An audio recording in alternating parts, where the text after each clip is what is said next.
সকলোকে নমস্কাৰ জনাইছোঁ আৰু মোৰ ভিডিঅ'টো আৰম্ভ কৰিব লৈছোঁ। আমি ঘৰতে কিছুমান বস্তু বনাবলৈ বৰ ইচ্ছা যায়, কিন্তু ক'ৰ পৰা কেনেকৈ আৰম্ভ কৰোঁ বস্তুটো আমি হেৰিটো বিচাৰি নাপাওঁ। গতিকে আজি মই এটা কেক বনাম, ময়দাৰ কেক এটা বনাম। ময়দাৰ কেকটো কেনেকৈ বনাওঁ আপোনালোকে চাই ল'ব। আৰু মই গোটেইখিনি হেৰি প্ৰচেছ কেনেকুৱা কি প্ৰচেছত বনালে কেকটো ভাল হ'ব এই সকলোখিনি মই দেখুৱাম। আৰু ইয়াৰ পিছত আপোনালোকে নিজে নিজে বনাব পাৰে। মই ইয়াত লৈছোঁ 2টা কণী,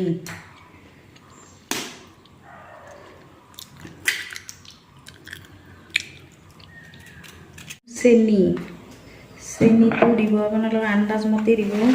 আৰু চেনিটো গুড়ি কৰি ল'ব আগতে। মই মিক্সিত এনেকৈ গুড়ি কৰি লৈছোঁ চেনিটো। এনেকৈ চেনিটো গুড়ি কৰি লৈছোঁ। তাৰপিছত দিম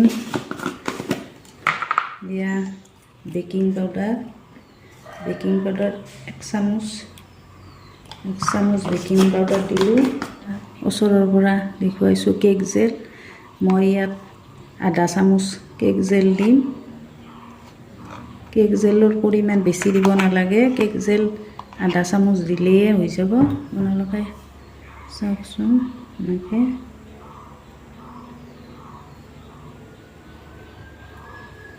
ৰিফাইন তেলো দি দিলোঁ। মই এইডাল বিটাৰেৰে গোটেই বস্তুখিনি এতিয়া মিক্স কৰি লওঁ।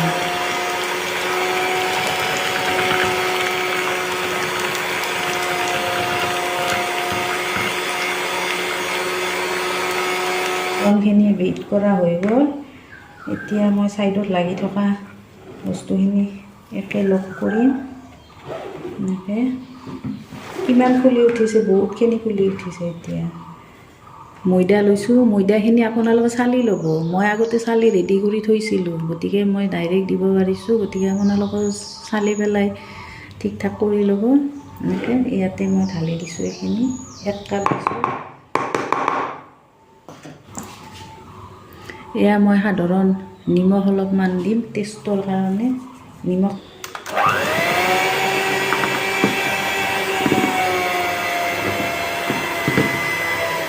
বিটাৰেৰে আৰু এইখিনি বিট কৰি লওঁ মই।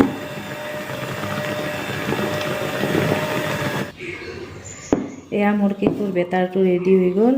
এতিয়া মই ½ কেজি ওজনৰ কেক টিন এটাত ৰিফাইন তেল অলপ এনেকৈ হাতেৰে লগাই লৈছোঁ। বেটাৰখিনি মই এতিয়া ইয়াতে ঢালি ল'ম ধুনীয়াকৈ।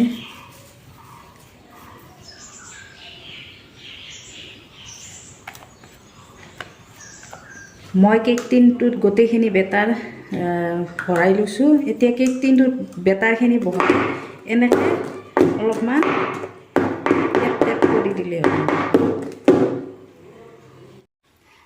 গেছটো ফুল ফ্লেমত এনেকৈ দি ল'ব। দি পেলাই এনেকৈ কেৰাহী ডেকচি যি আছে আপোনালোকৰ ঘৰত সেই তাতে এনেকৈ বহাই দিব। আৰু 15 মিনিট এনেকৈ বস্তুটো বাচনটো গৰম হ'ব দিব। দি তাৰপিছত এইটো বহাই দিব। মোৰ 15 মিনিট হৈ গৈছে আৰু ইয়াতে মই কেক টিনটো বহাই দিছোঁ। দি এখন ঢাকন দিব লাগিব। মই এইখন কাঁহী, ষ্টীলৰ কাঁহী এখন এনেকৈ ঢাকি দিছোঁ। 45 মিনিটৰ কাৰণে এনেকৈ ঢাকি দিছোঁ। ইয়াৰ পিছত চাম। 45 মিনিট পিছত এয়া মোৰ কেকটো হৈ গ'ল।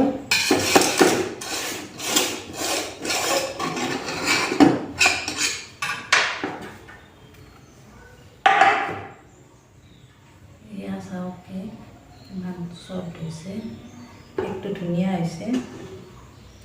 মোৰ এই ভিডিঅ'টো চাই আপোনালোকে ঘৰত কেক বনোৱা আৰম্ভ কৰক। আৰু এনেকৈ কেক বনাব চেষ্টা কৰিলে আপোনালোকেও পাৰিব।